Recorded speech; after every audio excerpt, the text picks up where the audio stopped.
fun topics and a nice fun workout. It's gonna be a little lower intensity, focusing on the upper body, but I will be doing some snatch stuff. So I saw a guy who he did like 90 kilos on this, but it's like a snatch straight arm, and that kind of looks fun. I'm doing upper body, so I'm like, that will probably hit the delts nicely, especially the lower weighted sets. So it's very weird. It's very odd. I wonder how much I will be able to do. I feel like this will probably be one of the best warm-ups. Woo! Oh, dang. Jeez. Dude, what are you doing? Put on the 15s. See how it goes. Oh, that's good. No, hit some reps like this.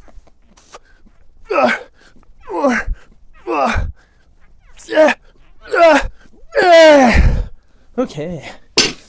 Self-lobotomy. Well, first off, let's talk about lobotomy. What is a lobotomy?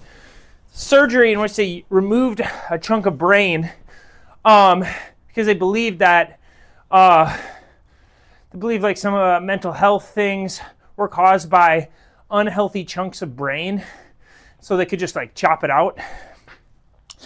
It's kind of considered unethical for the most part nowadays. There might be some reasons why lobotomy is appropriate. Maybe if like somebody has a brain tumor, you might have to remove a chunk of brain to make sure you get the whole tumor out. But what's interesting about this is after lobotomies, oftentimes people would see significant decreases in their IQ. And of course that raises concern, like, are we actually treating the thing that we say we're treating?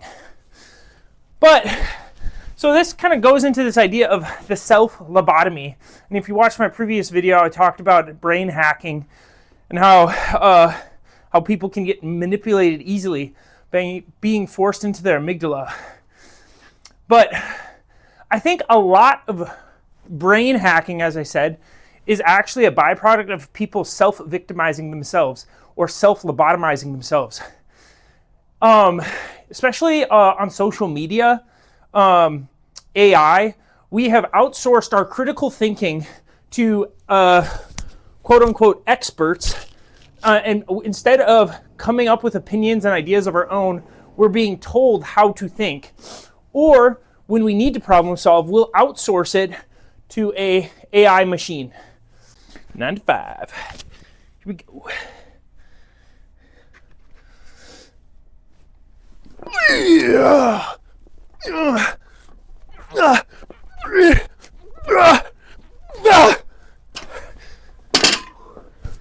Yeah. We self-lobotomize ourselves. Do you know what's interesting about the brain is if we do not do things that exercise it, think critically, problem solve, creative thinking, it actually atrophies.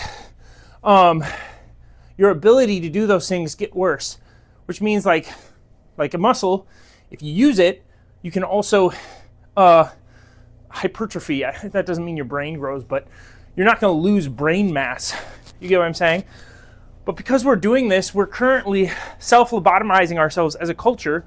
It's interesting. I saw this thing where it was like, it was some dude in front of Congress talking about how use of computers in school has created this thing where for the first time ever, or in recent history, the generation is actually worse at critical thinking than the previous generation. Like their IQ scores, all these different things are not scaling up, they're actually going down. And there's something to be said. I worked in the school system for a while, and personally, the school way they used computers, it was terrible, man. Kids were no longer having conversations with each other in like a real way. They would email each other. They were, just using Google AI to get their answers, copy, paste. And you could see it in just having conversations with them. That was pretty good. Yeah. those ensuing reps are getting more difficult. Whew. So this kind of goes into retardation, okay? I'm not talking about retardation in the derogatory sense or in the fun social media usage of the word. I'm thinking of it from more of a clinical sense. So literally in terms of IQ points, problem solving, abstract thinking, that's how I'm using retardation. And so, you lose 20 points from a lobotomy. Interestingly enough, we're seeing IQ points go down and brain atrophy. I feel like to some extent our self-lobotomy is creating an epidemic of people essentially becoming mentally retarded, in that they have lost the ability to critically think, to think abstractly, to hold two seemingly opposing views simultaneously and be able to wrestle with them. You know what I'm saying? It's like that's kind of like a lost art. And you see it in just the public discourse. People struggle to just have conversations with people who have a different viewpoint from them. Okay, this is 135.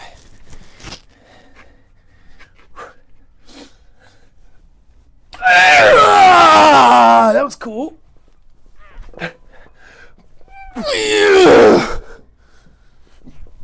Yeah. That was neat. Woo! And I think a reflection of this kind of epidemic of retardation is the fact that we see it in each other. Like, hey, the line you're holding is beyond stupid, it's beyond reason. Dietrich Bonhoeffer, he was a German theologian, very interesting dude, tried to assassinate Hitler. He was a double agent, a well-written, brilliant man, and he wrote a letter I saw the other day about stupidity, and he actually equated it to a moral failing, because, and not to IQ. But I'm not saying I'm more brilliant than him or anything, but I would kind of disagree in that, because it is this self-lobotomy, this self-retardation that is happening. In that he says that it's a moral failing because people are, instead of driven by critical thinking, facts, and evidence, they are driven by ideology and different power dynamics. And in doing that, they are beyond reason. There's actually a point where you can't reason with these people anymore, because they are so far in, I would say, their amygdala, their fight-flight brain. You can't reason with a person that's in their amygdala. I've done it in counseling. I've tried to do it. It's so difficult. There has to be a level of trust previously in place in order to reason with somebody that's in their amygdala.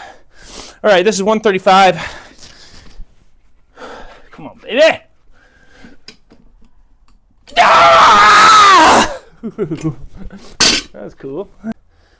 Bonhoeffer in this letter said that people that are beyond this point of reason, the only way that you can change their mind is by force getting them out of that state.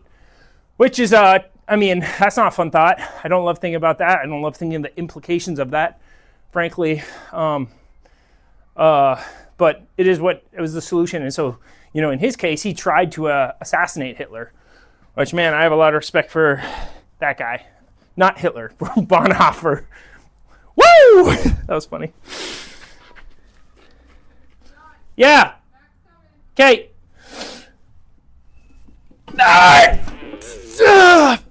It's pretty good. A little bendy on the elbows, not too bad. 155. Let's go, baby. Let's go.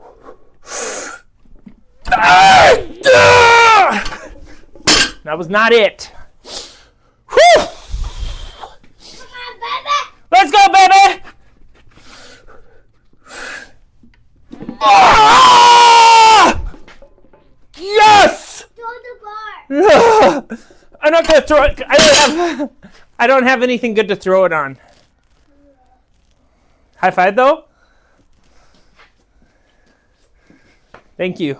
Next phase is a bunch of pull-ups.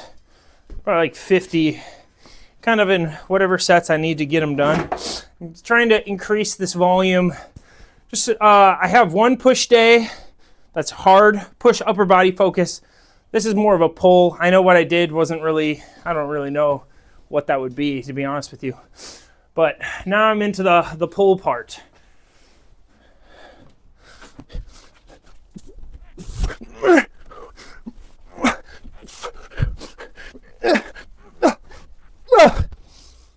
So kind of how I do it is I get my volume in. Hey, get out of there, please. I get my volume in, and then I'm hitting heavy single or two on pull-ups. So the question is, how do you stop self-lobotomizing yourself? And honestly, I don't think the answers are that complicated.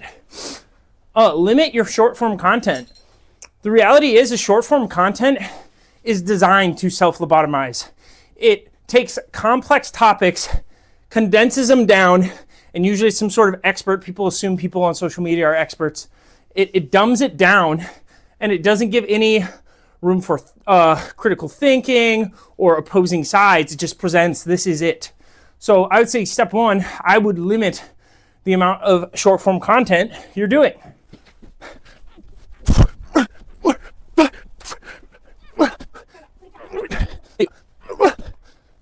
Holy crap, feels terrible. Another step to stop making yourself mentally retarded is do things that require creativity. Create without distraction, fully be in something. If your daily requires a lot of mind things, so you work at a computer, or like me, I'm a therapist, I work with people, and I'm talking all day, I'm listening, talking.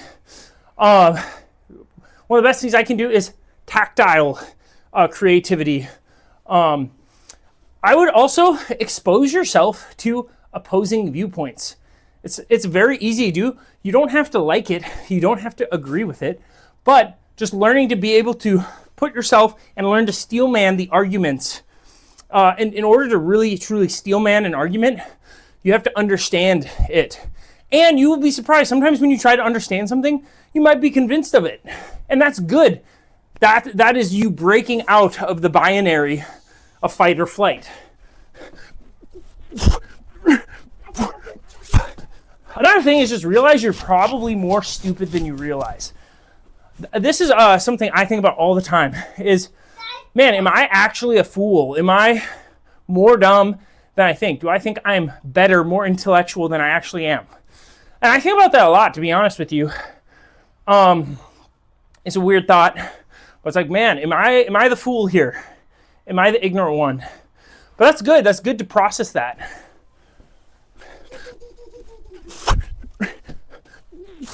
I have bands at work that I'll use. I hit curls with them, and I hit triceps. And those are things that I don't videotape because they're frankly boring. But that's all other things I'm doing for my upper body. I'm gonna call that video here. I'm still gonna keep working out. I really just don't have much more to talk about. And Lil Beef wants to listen to music, so bye.